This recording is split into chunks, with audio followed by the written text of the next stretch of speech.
After becoming a superstar for the Dodgers as a result of a connection that saw him drafted in the 62nd round, Mike Piazza would shockingly get traded twice within the span of a week, eventually landing with the Mets, where star power elevated even higher, becoming a franchise player.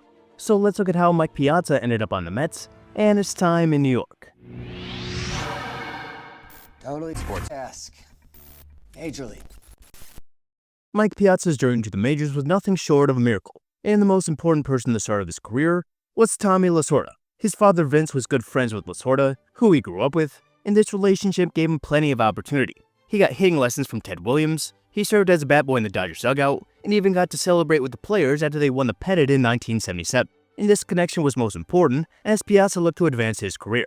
Piazza said that despite being a great hitter in high school, he had trouble being recruited by colleges, as he didn't have a real defensive position, and he ignored his grades. Despite this, the connection with Lasorda gave him the opportunity to play at Miami after Lasorda helped convince coach Ron Frazier.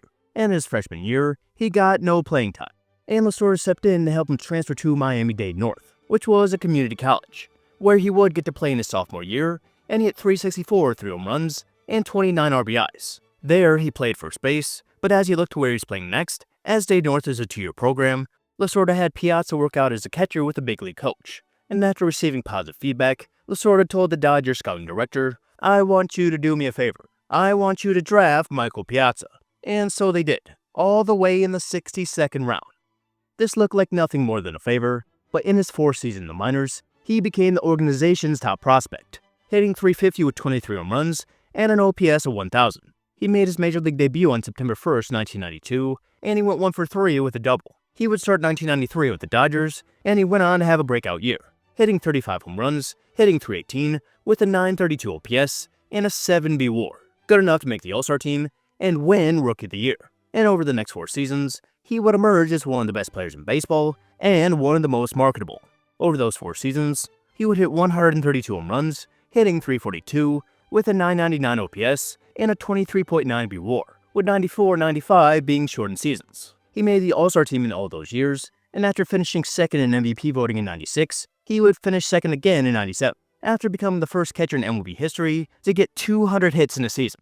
And being one of the best players in the league in a huge market, he began to appear everywhere. He was in numerous commercials, and given the time off he had in '94, this gave him time to appear at award shows and make appearances on TV, such as the time he appeared in an episode of Baywatch, where he was seen practicing his swing on the beach in full uniform, as most major league players do. Going into the 1998 season, coming off a year in which they finished 2 games out of playoff contention, it was clear that Piazza was the best player on the team, and with this, he asked for a new contract during the offseason before he became eligible for arbitration. Piazza said in his autobiography that the Dodgers felt he owed them for taking a chance on him and drafting him in the first place, and they reminded him as contract negotiations approached, as if to say he's not deserving of an all-star level contract. Tension spilled into the media after he complained to beat writers, and fans and players of then and before would start to turn on, with Brett Butler calling him a moody, self-centered 90s player, and though he was an incredible hitter, he felt the team couldn't build around him for his lack of leadership. Piazza would reject an offer for $76 million over 6 years after asking for $105 million over 7, and with tensions escalating to the season, on May 15th, the Dodgers made the sudden and shocking move to trade him to the Florida Marlins for Bobby Bonilla, Gary Sheffield, Charles Johnson, Manuel Barrios, and Jim Eisenreich. Sports Illustrated would call this the trade of the century, and though the Marlins were defending champions, as they do best, they decided they were done competing after a great season.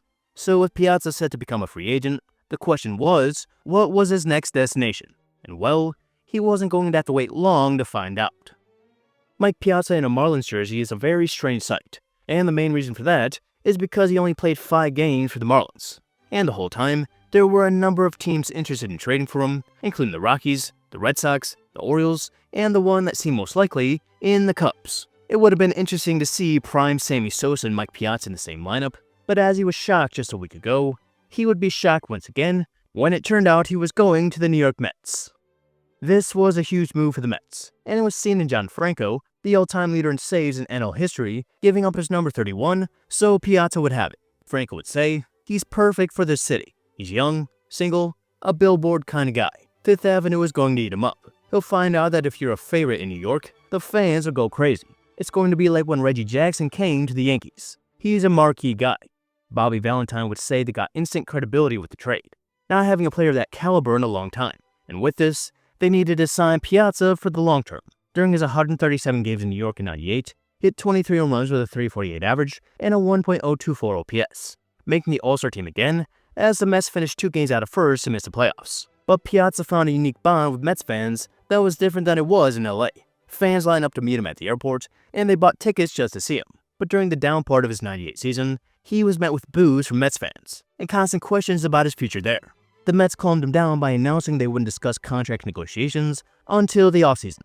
And after receiving a curtain call in August after a home run, this was a turning point, and he would re-sign with the Mets for 7 years and $91 million, a then Major League record. And through the doubts, he would say, "The more I pondered it, the more I believed that there was a reason I'd been traded to the Mets. I didn't really know what the reason was, but I knew I couldn't walk away from it just because New York was difficult. I decided that if the Mets wanted me and the contract was acceptable, I would stay." With the newfound pressures of having the largest contract in baseball, Piazza would respond and became one of the greatest players in franchise history. Though his average in OPS would decrease to 99, he would still set a career high in home runs, helping him win 7 Silver Slugger. And Piazza's efforts would help the Mets make the playoffs for the first time in 11 years. A Todd Pratt walk-off home run would help them beat the Diamondbacks in the LDS. But in the NLCS, they would lose their division rival in the Atlanta Braves. And his follow-up in 2000 would go on to be his best and most memorable season as a member of the Mets. Aside from his play that gave him another All-Star appearance, this season brought a few incidents that made him even more of a fan favorite. And all those incidents involve Roger Clemens. Clemens was the ace of the team they shared stadium with, and already to this point, Piazza had great numbers against Clemens. So it wasn't much of a surprise when he hit a grand slam off him in a game at Yankee Stadium in June. But it was surprising a month later, as the Mets and Yankees faced again, Clemens would concuss Piazza with a pitch that would force him to miss the All-Star game. Clemens claims it wasn't intentional, but this only grew the rivalry and put Piazza on a higher pedestal amongst Mets fans. He finished the season with 38 home runs, while hitting .324 with an OPS of 1.012, good enough to finish third in MVP voting, marking his third top 3 finish. And he went a long way in helping the Mets make the playoffs again. They beat the Giants in 4 in the NLDS, then the NLCS against the Cardinals. Piazza hit .412 with 2 home runs in 5 games to help the Mets win their first pennant since 1986. And they were set up to face their crosstown rivals in the Yankees, who were looking for a three-peat. The Yankees took Game 1, and Game 2 would bring the most infamous moment of Piazza's career. The Clemens-Piazza rivalry reached its apex in the first inning, when Clemens broke Piazza's bat on an inside pitch, and a part of the bat went in Clemens' direction. He picked it up, and he chucked it at Piazza, saying he thought it was the ball, because that definitely makes sense. Benches cleared as a result, but as expected, only loud words were exchanged, though Clemens clearly looks worse here. The last saga between these two came in the 2004 All-Star game, when Piazza was Clemens' catcher, and well, Clemens gave up 6 runs. And who knows if Piazza secretly enjoyed all this, after maybe giving the signs away. Either way, Piazza would hit 2 home runs in the series, and the bottom of the 9th at Game 5, it looked like he had his third and the game-tying home run. But it was caught at the wall, giving the Yankees the Subway Series and their 4th title in 5 years. 2001 will be the last year that Piazza received MVP votes, after hitting 36 home runs with a .300 average and a .957 OPS. And after finishing 6 games out, the Mets would not make the playoffs. But 2001 brought the iconic moment of his career. After September 11th, baseball and all sports in America were put on hold, and the first major sporting event held in New York took place on the 21st at Shea Stadium as the Mets took on the Braves. It was an emotional night, with a full crowd who was subjected to extra security, and the Braves scored first in the 4th, though the Mets tied things at the bottom half. The Braves retook the lead in the 8th, but the Mets showed signs of life after a 1-out walk, and Piazza stepped up to the plate with the crowd ready to explode. And in a game that Piazza believed they had to win, he had his moment by driving the second pitch of the at-bat over the center field fence, sending the emotional fans into a frenzy. Piazza said on the moment, "I caught that fastball with the full force of my emotional rush. When it cleared the fence just left of center and caromed off a distant TV camera, I thought the stadium would crumble into rubble." The home run would reach legendary status, cementing Piazza as a Mets legend. It was such a powerful moment that fans ranked it as the second greatest moment in the history of Shea Stadium, behind their 1986 World Series win and ahead of their World Series win in 1969. Piazza would go on to play 4 more seasons as a Met, making the All-Star team in all those years, except in an injury-shortened 2003. He had 83 home runs in this time, including his 353rd, which put him past Carlton Fisk for the most by a catcher. In his final game in 2005, he was taken out early and given a standing ovation by the fans. Piazza played for the Padres in 2006 and after hitting a home run against Pedro Martinez and Shea in August, he received the very rare curtain call from the opposing crowd.